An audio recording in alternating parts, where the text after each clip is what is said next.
President Barack Obama, like Ronald Reagan, is keeping a Federal Reserve chairman after a severe recession. But will he reap the same political gains that Reagan got? Well, Bloomberg's economic editor Michael McKee has been looking into that question. So you're going to tell us the answer? Well, it's going to be very difficult for him. It might take a lot for Barack and for Ben Bernanke to get that kind of activity. Under Reagan's Fed chairman, Paul Volcker, the economy grew at more than a 7% annual rate for 5 straight quarters following the 1981-1982 recession.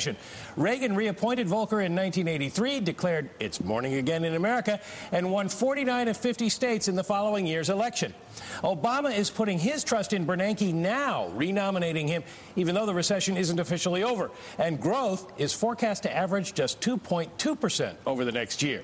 Economists, including Stephen Roach, the chairman of Morgan Stanley Asia, say it's going to be much, much tougher to jumpstart the economy now.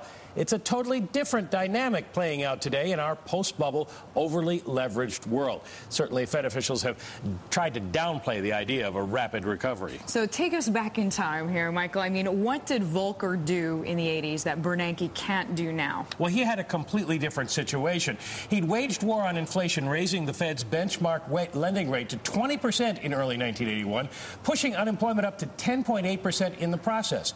But by 1983, Volcker had won the battle. The central bank was lowering rates and unemployment was falling. Reagan had also signed a 25% across-the-board tax cut, and consumer debt was much, much smaller. That economy was poised for recovery and able to take off. So what can Ben Bernanke or President Obama do now? Unfortunately, they don't have a lot of options. Interest rates are already at zero, and rather than putting more money into the economy, Bernanke's next challenge is taking money out to prevent inflation, the opposite of Volcker. And with the budget deficit projected to rise to a record $1.6 trillion this year, politicians have little appetite for a second stimulus.